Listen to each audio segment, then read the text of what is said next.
어느 날 문득 거울을 보다가 이런 생각이 들었던 적 있으신가요? 저 사람은 누구지? 매일 아침 마주하는 얼굴인데 정작 그 안에 누가 살고 있는지 모르겠다는 느낌.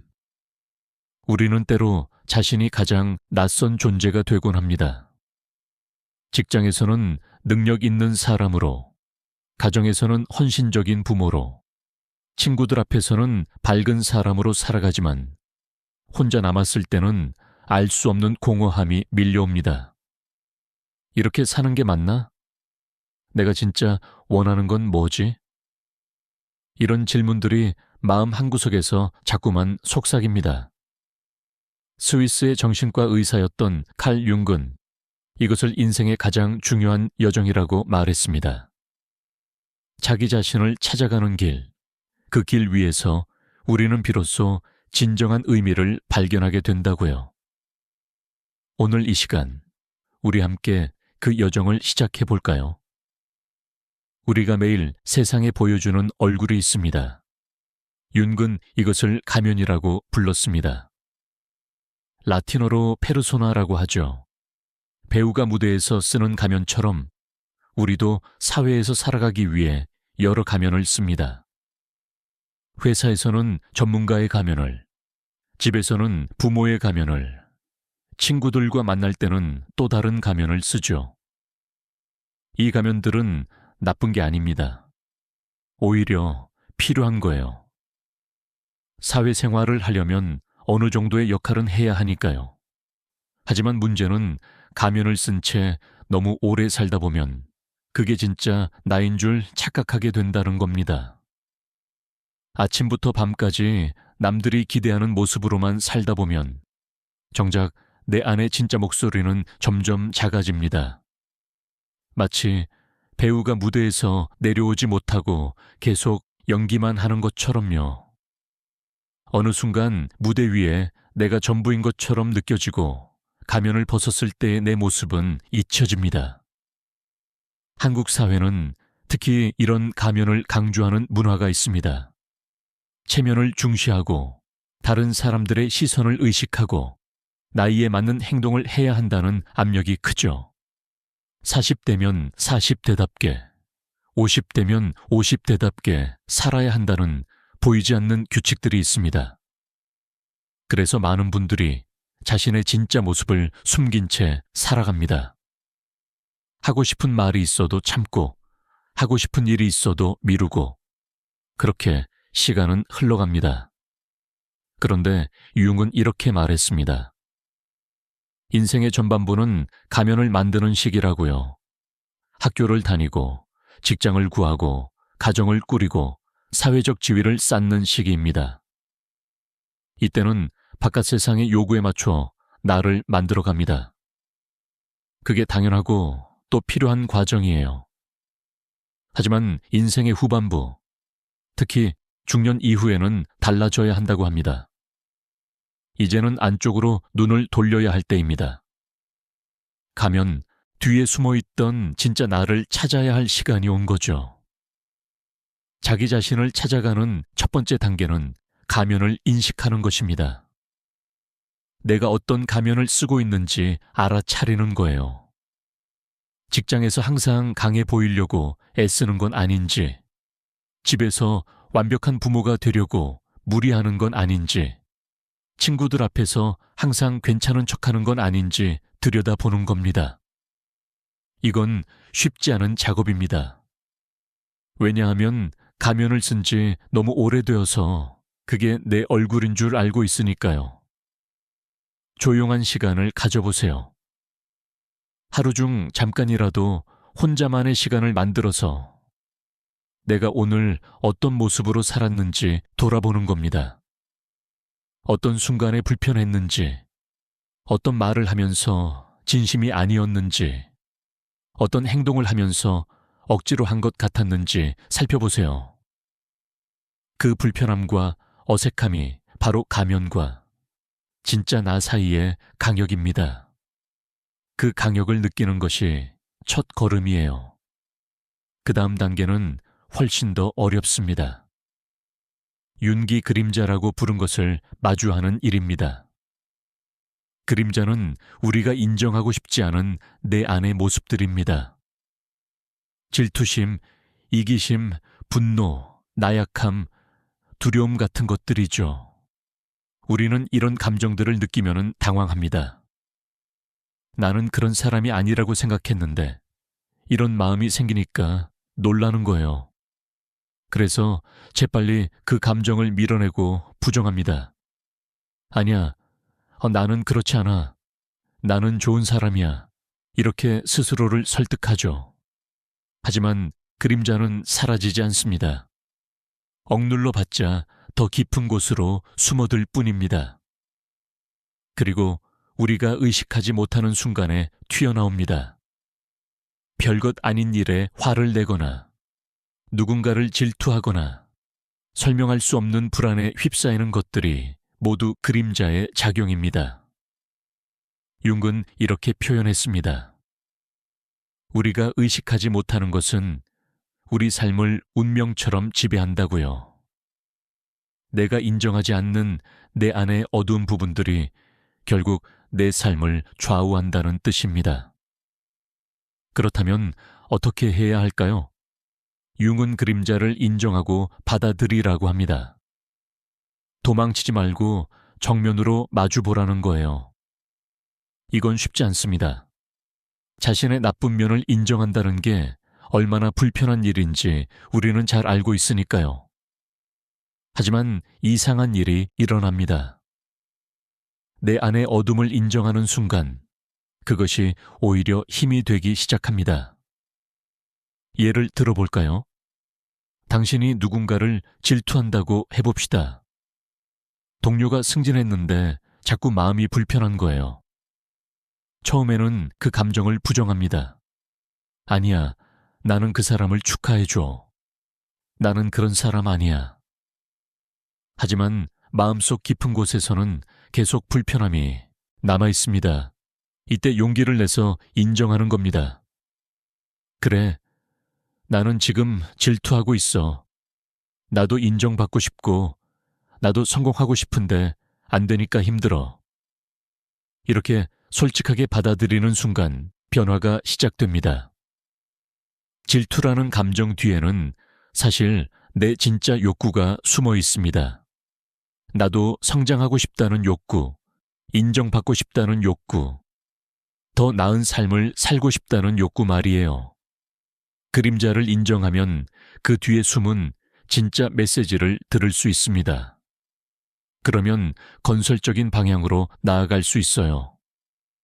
질투심에 사로잡혀 상대를 미워하는 대신 내가 진짜 원하는 게 뭔지 알고 그것을 향해 나아갈 수 있게 됩니다. 한국 문화에서는 감정을 드러내는 것을 좋지 않게 봅니다. 특히 부정적인 감정은 더욱 그렇죠.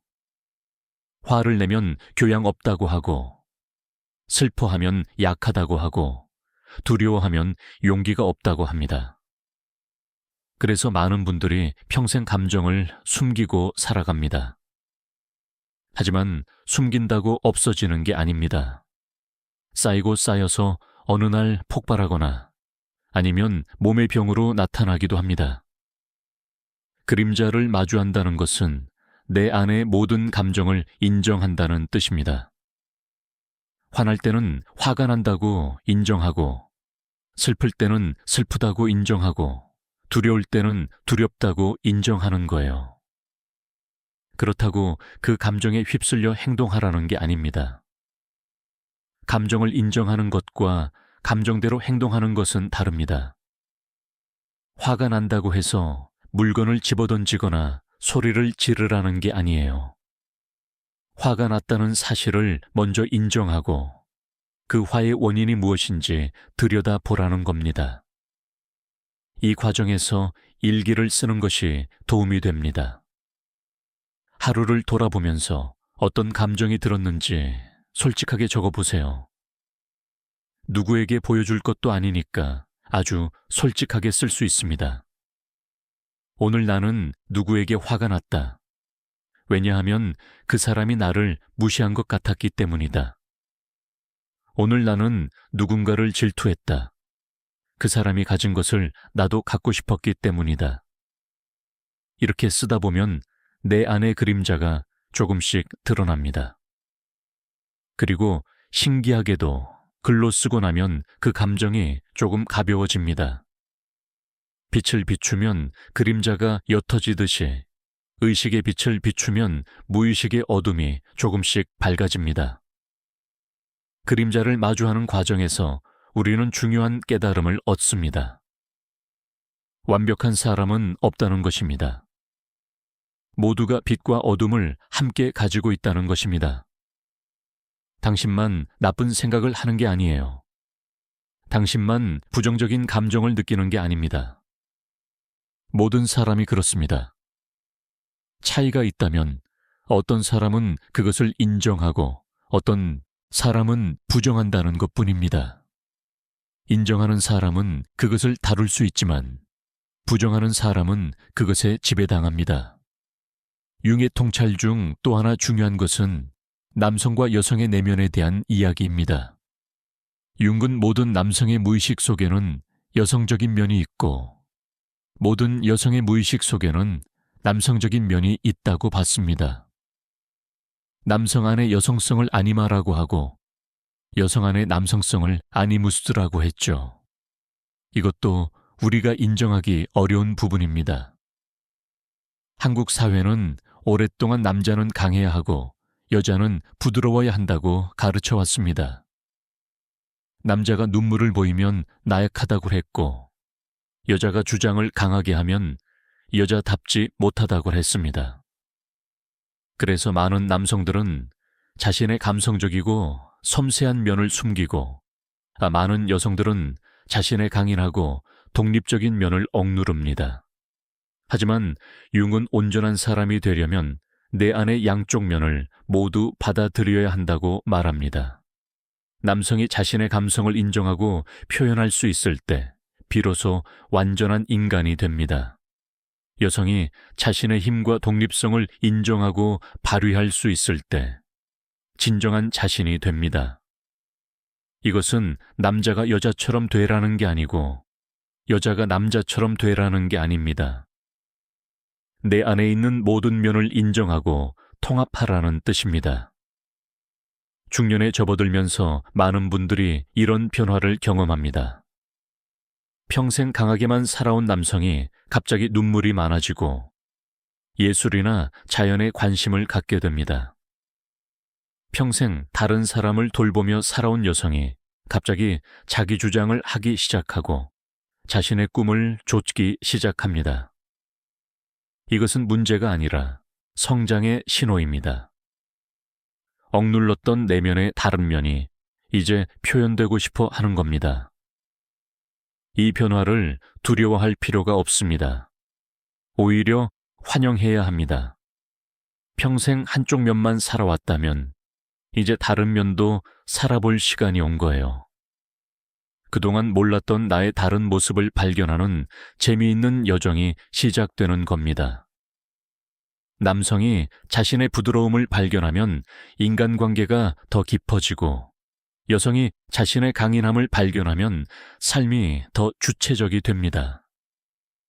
이 모든 과정, 가면을 인식하고 그림자를 마주하고 내면의 반대성을 받아들이는 이 모든 과정을 융은 개성화라고 불렀습니다. 개성화란 진정한 자기 자신이 되어가는 과정입니다. 남들이 원하는 나, 사회가 기대하는 나가 아니라 내가 정말 누구인지 발견하고 그것을 실현해 가는 여정입니다. 이 여정은 평생 계속됩니다. 어느 날 갑자기 완성되는 게 아니에요. 한 걸음씩 나아가다 보면 어느새 조금씩 달라진 자신을 발견하게 됩니다. 예전에는 참기만 했던 상황에서 내 의견을 말할 수 있게 되고 예전에는 무시했던 내 감정을 존중할 수 있게 되고 예전에는 두려워했던 내 모습을 받아들일 수 있게 됩니다. 융은 우리 내면 깊은 곳에 진정한 자기가 있다고 봤습니다. 이것은 의식적인 나도 아니고 무의식적인 나도 아닌 둘을 통합하는 중심입니다. 마치 태양처럼 모든 행성이 그 주위를 도는 중심점 같은 것입니다. 우리의 모든 경험, 생각, 감정, 욕구가 그 중심을 향해 모여듭니다. 그리고 그 중심에 가까워질수록 우리는 더 온전해지고 더 평화로워집니다. 그 중심에 다가가는 길은 사람마다 다릅니다. 어떤 사람은 예술을 통해서, 어떤 사람은 자연을 통해서, 어떤 사람은 명상을 통해서, 어떤 사람은 봉사를 통해서 자기 자신을 발견합니다. 정해진 길은 없습니다. 중요한 것은 자기 안쪽으로 눈을 돌리는 것, 그리고 진실하게 자기 자신을 마주하는 것입니다. 많은 분들이 이렇게 물어보십니다. 나이가 들어서 이제 와서 자기를 찾는다는 게 무슨 의미가 있나요? 이미 반평생을 살아왔는데 지금 새로운 나를 발견한다고 뭐가 달라지나요? 윤근 이렇게 대답할 것입니다. 인생의 후반부야말로 진짜 의미를 찾는 시기라고요. 젊을 때는 바깥 세상을 정복하는 시기지만 중년 이후는 내면 세계를 탐험하는 시기입니다. 어느 쪽이 더 중요한가요? 둘 다 중요합니다. 하지만 바깥만 보고 안을 보지 않으면 아무리 많은 것을 이뤄도 공허합니다. 나이가 든다는 것은 단순히 시간이 지나는 게 아닙니다. 경험이 쌓이고 지혜가 깊어지고 본질을 보는 눈이 생기는 것입니다. 젊었을 때는 보이지 않던 것들이 이제는 보입니다. 중요하지 않은 것들에 휘둘리지 않게 되고 정말 소중한 것이 무엇인지 알게 됩니다.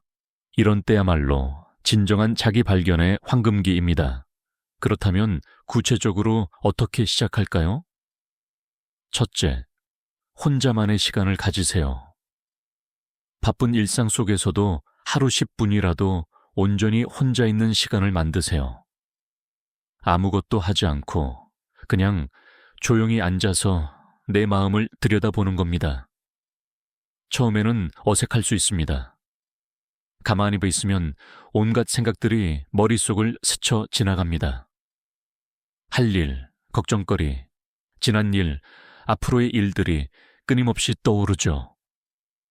그냥 그것들을 바라보세요.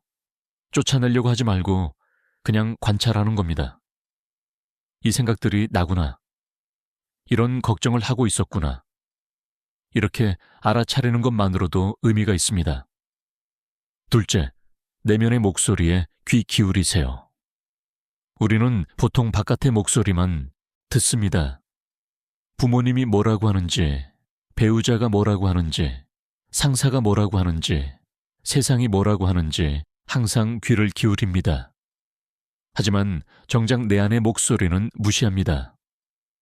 나는 뭘 원하는지, 나는 뭐가 좋은지, 나는 어떻게 살고 싶은지, 이런 질문을 스스로에게 해보세요.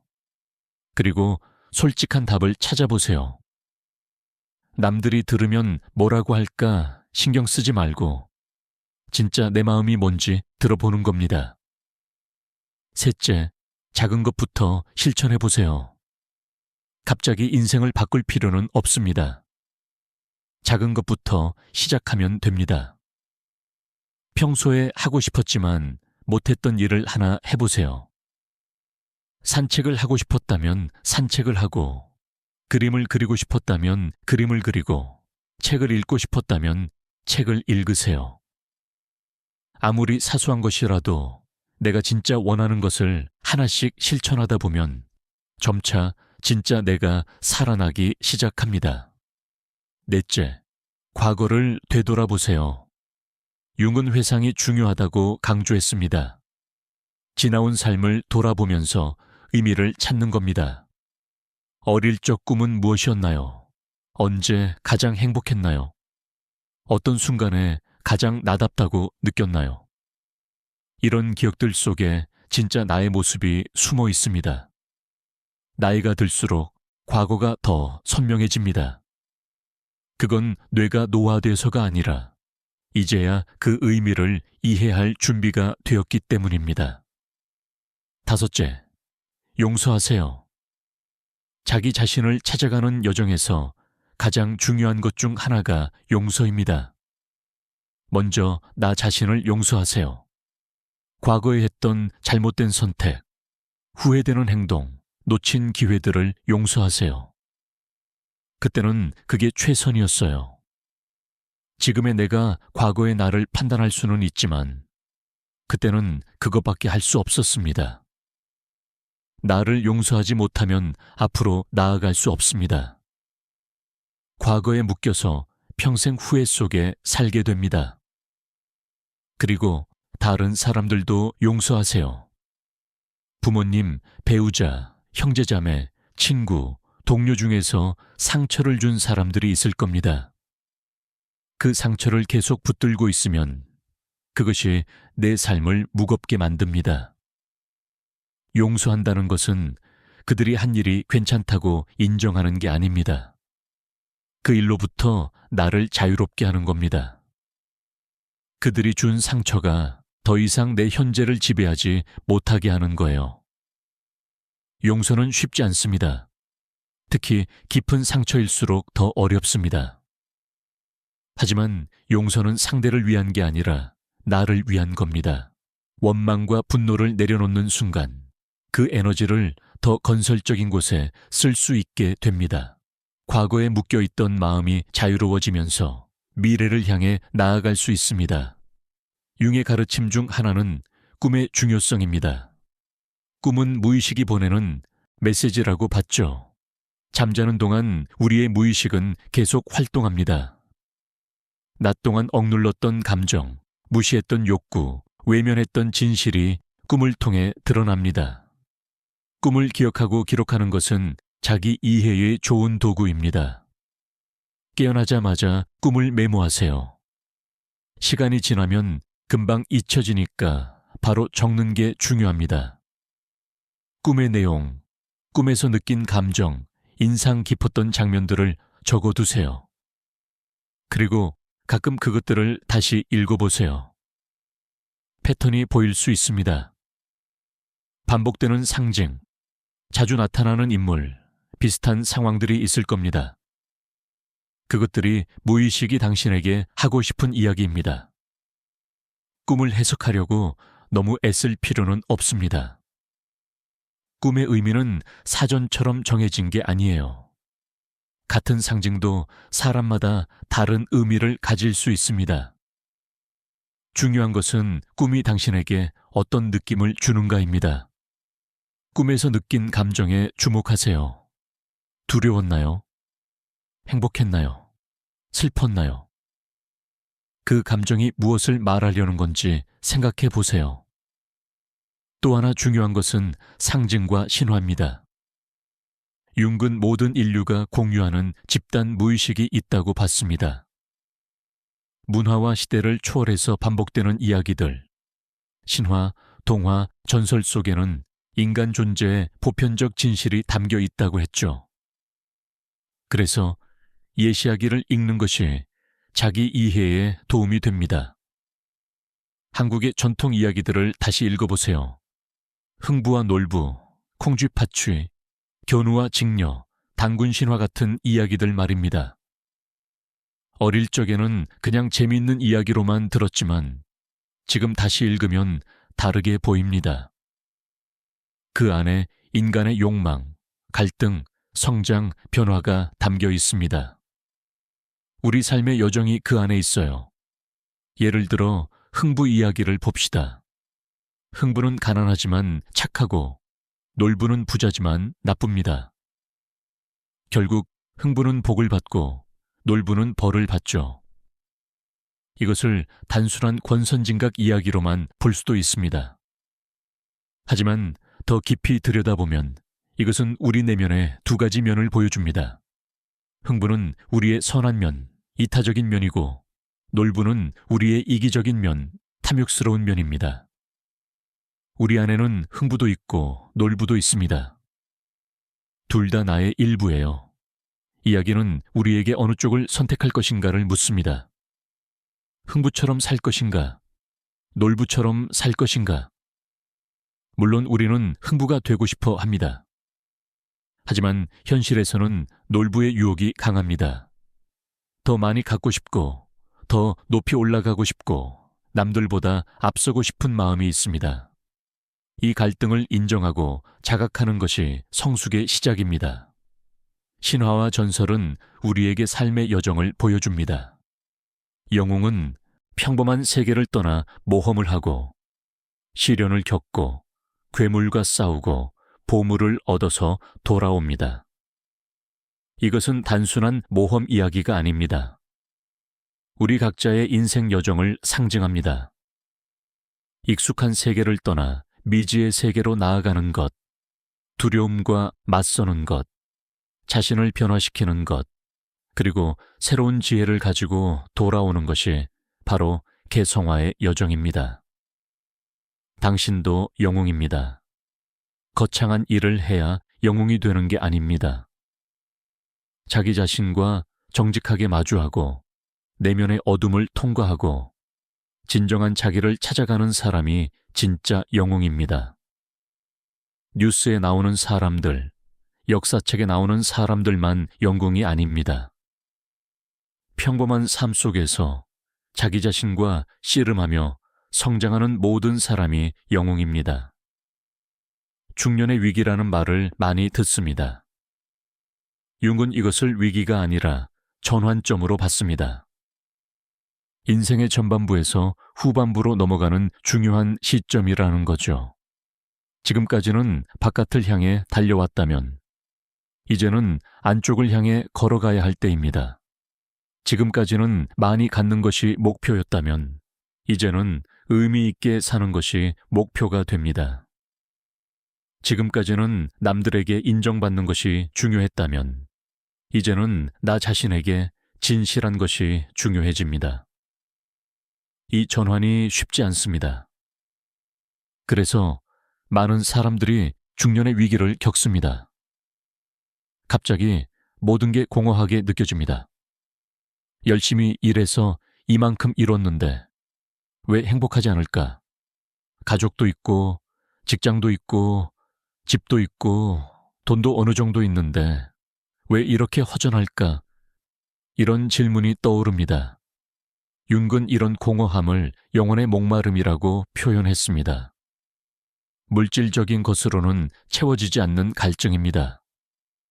바깥에서 아무리 많은 것을 채워 넣어도 안은 비어 있습니다. 이 갈증을 해소하는 유일한 방법은 안쪽으로 가는 것, 진정한 자기를 찾는 것입니다. 그래서 중년의 위기는 사실 기회입니다. 이제야 진짜 중요한 것을 찾을 수 있는 때가 온 거예요. 많은 분들이 종교나 영성에 관심을 갖게 되는 것도 이 때문입니다. 젊었을 때는 그런 게 필요 없었습니다. 앞만 보고 달리는 것만으로도 충분했죠. 하지만 어느 정도 이른 후에는 다른 질문이 생깁니다.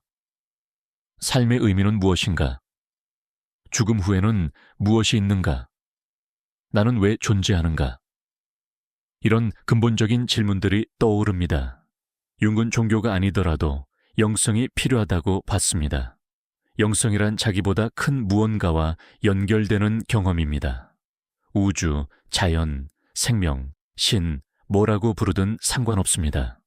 중요한 것은 나라는 작은 존재가 더 큰 전체의 일부라는 것을 느끼는 겁니다. 이 연결감을 느낄 때 우리는 외롭지 않습니다. 의미를 발견합니다. 이것을 경험하는 방법은 여러 가지입니다. 어떤 사람은 자연 속에서 느낍니다.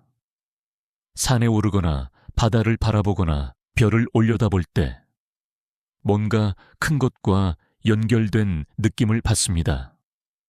어떤 사람은 예술을 통해서 느낍니다.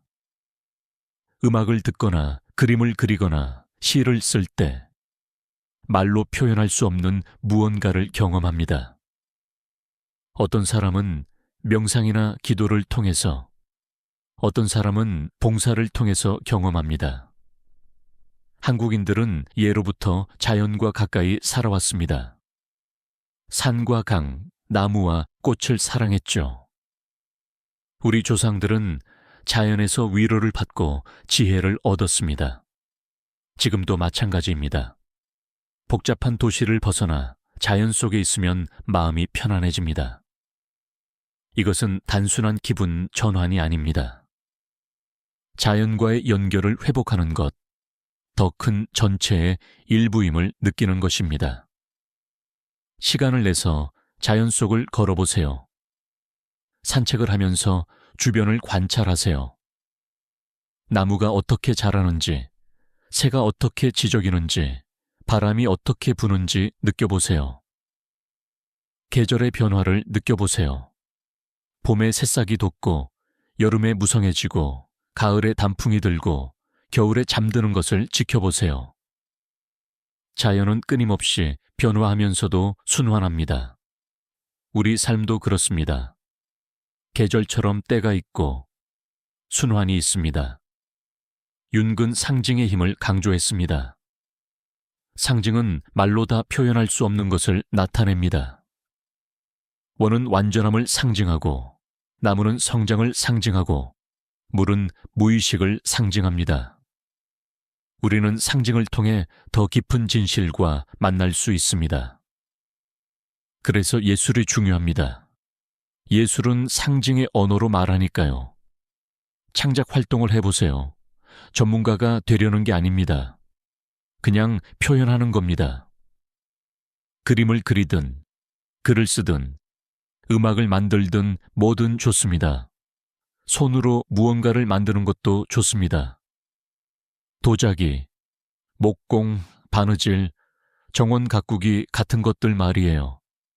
이런 활동을 할 때 우리는 무의식과 연결됩니다.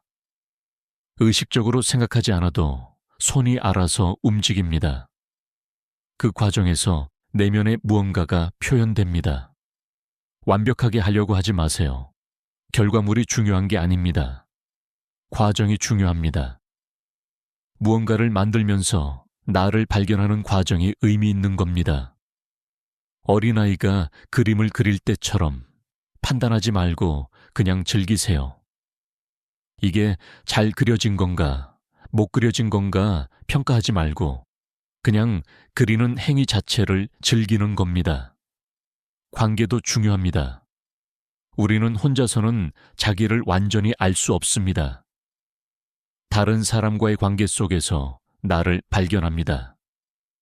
내가 누군가를 좋아하는지, 싫어하는지, 편안한지, 불편한지를 느끼면서 나를 알게 됩니다.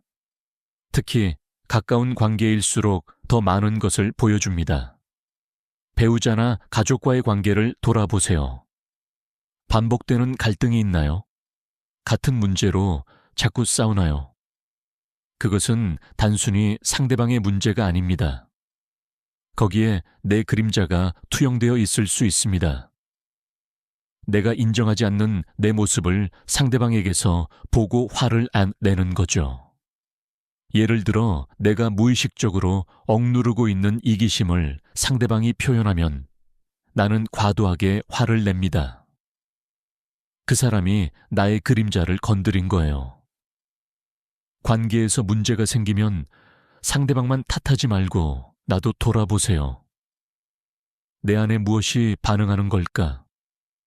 왜 나는 이렇게 화가 날까? 왜 나는 이렇게 상처받을까? 이런 질문을 하다 보면 문제의 뿌리가 외부가 아니라 내부에 있다는 것을 발견합니다. 그리고 그것을 알면 관계가 달라집니다. 상대를 바꾸려고 하는 대신 나를 바꿀 수 있게 됩니다. 용서와 화해도 중요합니다. 특히 부모와의 관계는 많은 사람들에게 과제입니다. 부모님이 완벽하지 않았다는 것, 때로는 상처를 주었다는 것을 인정하는 건 어렵습니다. 하지만 그들도 인간이었습니다. 그들도 최선을 다했지만 부족한 면이 있었어요. 그들을 이해하고 용서할 때 우리도 자유로워집니다. 나이가 들면서 부모님을 다르게 보게 됩니다. 젊었을 때는 부모님의 잘못만 보였다면 이제는 그들의 어려움도 이해하게 됩니다. 그들이 어떤 환경에서 자랐는지, 어떤 시대를 살았는지, 어떤 제약이 있었는지 알게 됩니다. 그러면 원망이 연민으로 바뀝니다. 그들도 자기 나름대로 최선을 다한 사람들이었구나 하고 이해하게 됩니다. 부모님이 이미 돌아가셨다면 마음속으로라도 화해하세요. 용서하지 못한 것들을 용서하고 감사하지 못한 것들을 감사하세요. 이것은 그들을 위한 게 아니라 나를 위한 겁니다. 과거와 화해해야 현재를 온전히 살 수 있습니다. 자녀와의 관계도 마찬가지입니다. 우리는 자녀를 통해 우리 자신을 봅니다. 자녀가 잘 되기를 바라는 마음속에는 때로 우리가 이루지 못한 꿈을 대신 이뤄주기를 바라는 마음이 섞여 있습니다. 하지만 자녀는 우리의 연장이 아닙니다. 독립된 인격체입니다.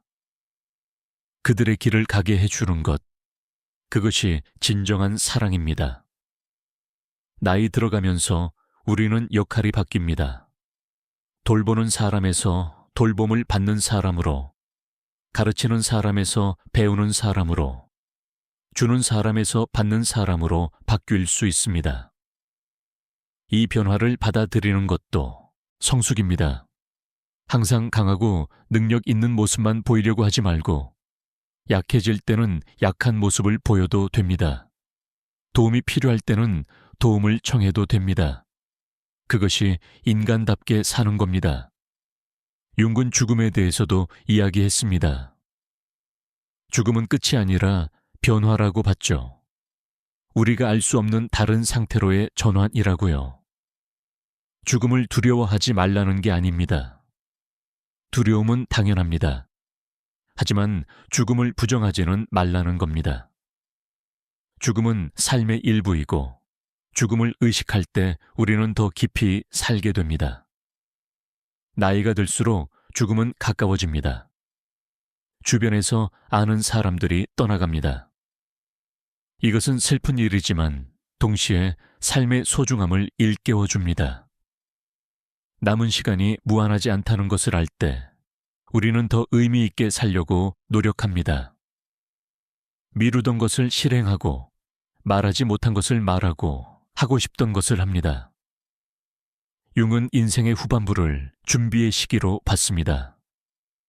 죽음을 준비하는 것이 아니라 삶을 완성하는 준비입니다. 지금까지 살아온 삶을 돌아보고 의미를 찾고 통합하는 시기입니다. 흩어져 있던 조각들을 모아서 하나의 그림을 완성하는 거예요. 그래서 회고록을 쓰는 것이 도움이 됩니다. 내 인생을 이야기로 엮어보는 거죠. 당신의 이야기를 써보세요. 어디서 태어나서 어떻게 자랐는지, 어떤 일들을 겪었는지, 어떤 선택을 했는지, 어떤 사람들을 만났는지 써보세요. 이것은 단순한 사실의 나열이 아닙니다. 그 사건들이 당신에게 어떤 의미였는지, 그것을 통해 무엇을 배웠는지, 어떻게 변화했는지를 쓰는 겁니다. 쓰다 보면 패턴이 보입니다. 우연처럼 보였던 일들이 사실은 연결되어 있고, 무의미해 보였던 경험들이 사실은 필요한 것이었다는 걸 깨닫게 됩니다.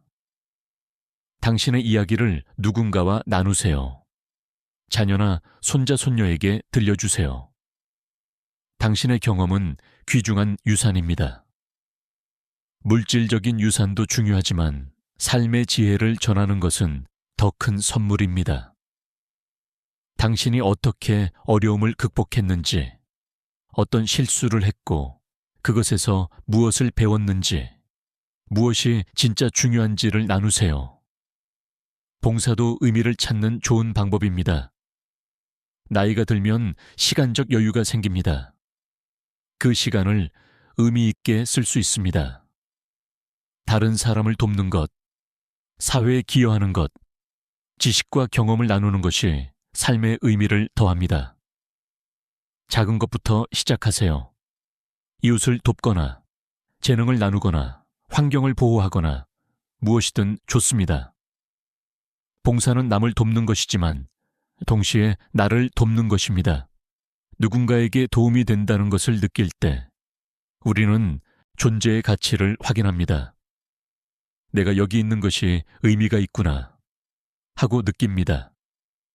그리고 다른 사람의 고통에 공감하면서 우리는 더 큰 인간이 됩니다. 내 작은 걱정들이 별것 아니라는 것도 알게 되고요. 융의 개성화 과정은 평생의 여정입니다. 어느 날 갑자기 완성되지 않습니다. 한 걸음 나아가면 또 다른 과제가 나타납니다. 하나의 층을 벗기면 그 아래 또 다른 층이 있습니다. 이것이 좌절스러울 수도 있지만 사실은 희망적입니다. 우리가 평생 성장할 수 있다는 뜻이니까요. 나이가 들어서 더 이상 변할 수 없다는 게 아니라 죽는 날까지 계속 성장할 수 있다는 겁니다. 중요한 것은 방향입니다. 진짜 나를 향해 가고 있는가? 더 온전한 인간이 되어가고 있는가? 과거보다 조금이라도 나아졌는가? 이런 질문들이 중요합니다. 완벽해질 필요는 없습니다. 조금씩 나아지면 됩니다. 어제의 나보다 오늘의 내가 조금 더 진실하면 됩니다. 가끔은 후퇴하는 것처럼 느껴질 수도 있습니다. 열심히 노력했는데 또 같은 실수를 반복하거나 이미 극복했다고 생각한 문제가 다시 나타날 수 있습니다. 그래도 괜찮습니다. 성장은 직선이 아니라 나선형입니다. 같은 지점으로 돌아오는 것 같지만 사실은 조금 더 높은 곳에서 그 지점을 보고 있는 겁니다. 같은 문제라도 이전보다 더 깊이 이해하고 더 지혜롭게 대처할 수 있게 됩니다. 자신에게 인내심을 가지세요. 자기 발견은 서두를 수 없는 과정입니다. 씨앗이 자라서 꽃이 되려면 시간이 필요하듯이 진정한 자기가 되는 것도 시간이 필요합니다. 조급해하지 마세요. 지금 이 순간, 이 자리에서 최선을 다하면 됩니다. 결과는 자연스럽게 따라옵니다. 융의 가르침을 한마디로 요약하면 이렇습니다. 자기 자신이 되라. 간단해 보이지만 가장 어려운 과제입니다. 우리는 평생 다른 누군가가 되려고 애씁니다. 더 성공한 사람, 더 인정받는 사람, 더 완벽한 사람이 되려고요. 하지만 정작 필요한 것은 진정한 나 자신이 되는 것입니다. 유일무이한 나, 대체할 수 없는 나, 오직 나만이 될 수 있는 그 사람이 되는 겁니다.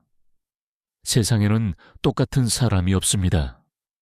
당신과 똑같은 삶을 살아온 사람도 없고 당신과 똑같은 재능과 경험을 가진 사람도 없습니다. 당신은 유일합니다. 그 유일함을 발견하고 표현하는 것이 당신의 과제입니다. 남들과 비교하지 마세요. 남들의 기준에 맞추려고 하지 마세요. 당신만의 길을 찾으세요. 그 길은 이미 당신 안에 있습니다. 밖에서 찾을 필요가 없습니다. 안으로 들어가세요. 조용히 귀 기울이세요. 당신의 내면이 말을 겁니다. 아주 작은 목소리로, 때로는 속삭임으로, 때로는 꿈으로, 때로는 직감으로 말을 합니다. 그 목소리를 듣고 따라가세요. 그것이 당신을 진정한 당신에게로 인도할 겁니다. 자기 자신이 된다는 것은 이기적이 되는 게 아닙니다. 오히려 그 반대입니다. 진정한 자기가 될 때 우리는 더 사랑할 수 있고 더 베풀 수 있습니다. 가면을 쓰고 억지로 하는 친절이 아니라 진심에서 우러나오는 친절을 할 수 있습니다. 의무감으로 하는 사랑이 아니라 자발적으로 하는 사랑을 할 수 있습니다. 온전한 나일 때 온전한 관계를 맺을 수 있습니다. 지금 이 순간 당신은 어디에 있나요? 자기를 찾는 여정에서 당신은 어느 지점에 서 있나요? 아직 시작하지 못했다면 지금 시작하세요.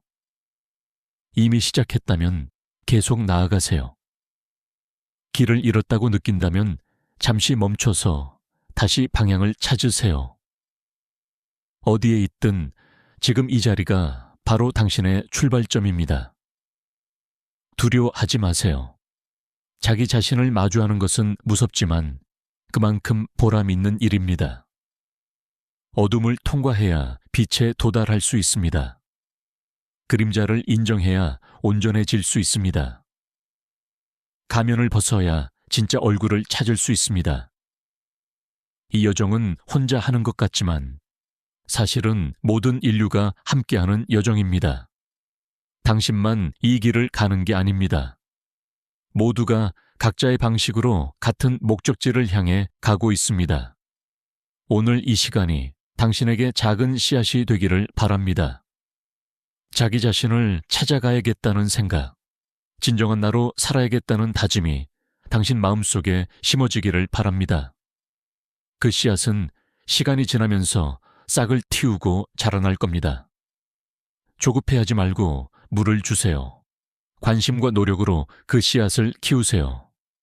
언젠가는 아름다운 꽃이 필 겁니다. 그 꽃은 바로 진정한 당신입니다. 칼 융이 우리에게 남긴 가장 큰 선물은 이것입니다. 자기 자신이 될 용기를 주는 것. 내 안의 어둠을 인정할 용기, 가면을 벗을 용기, 진실하게 살 용기를 주는 것. 그 용기가 있으면 삶은 모험이 됩니다. 매일이 발견의 연속이 됩니다. 나이가 들어도 삶은 지루하지 않습니다. 오히려 더 깊어지고 더 풍요로워집니다. 지금 당장 무언가 큰 것을 할 필요는 없습니다. 작은 것부터 시작하세요. 오늘 저녁 혼자만의 시간을 가지세요. 조용히 앉아서 당신 자신에게 물어보세요. 나는 누구인가? 나는 무엇을 원하는가? 나는 어떻게 살고 싶은가? 답이 바로 나오지 않을 수도 있습니다. 괜찮습니다. 질문하는 것 자체가 시작입니다. 질문은 여정의 첫걸음입니다. 그리고 내일 그 질문을 마음에 품고 하루를 살아보세요. 평소처럼 일하고 사람을 만나고 밥을 먹지만 조금 다른 마음으로 하는 겁니다. 지금 내가 진짜 나로 살고 있는가? 이 순간 나는 가면을 쓰고 있는가? 진짜 얼굴을 보이고 있는가?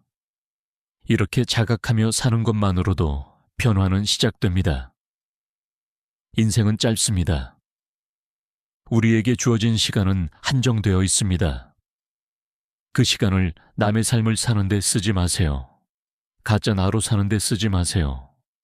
진짜 당신으로 사세요. 그것이 당신이 이 세상에 온 이유입니다. 당신만이 할 수 있는 일이 있습니다. 당신만이 갈 수 있는 길이 있습니다. 당신만이 될 수 있는 사람이 있습니다. 그것을 찾아서 사는 것, 그것이 의미 있는 삶입니다. 융근 말했습니다. 의식하지 못하는 것은 운명이 되고 의식하는 것은 선택이 된다고. 당신의 삶을 운명에 맡기지 마세요. 선택하세요. 자각하세요. 깨어 있으세요. 그러면 당신은 운명의 희생자가 아니라 삶의 창조자가 됩니다. 당신의 삶을 스스로 만들어가는 사람이 됩니다. 이제 이 이야기를 마칠 시간입니다. 하지만 당신의 여정은 이제 시작입니다. 오늘 들은 이야기가 당신에게 작은 불씨가 되기를 바랍니다. 그 불씨가 당신 안에서 타올라서 어둠을 밝히고 길을 비추고 당신을 당신 자신에게로 인도하기를 바랍니다. 당신은 혼자가 아닙니다. 당신보다 먼저 이 길을 간 사람들이 있고 지금 함께 가고 있는 사람들이 있고 앞으로 갈 사람들이 있습니다.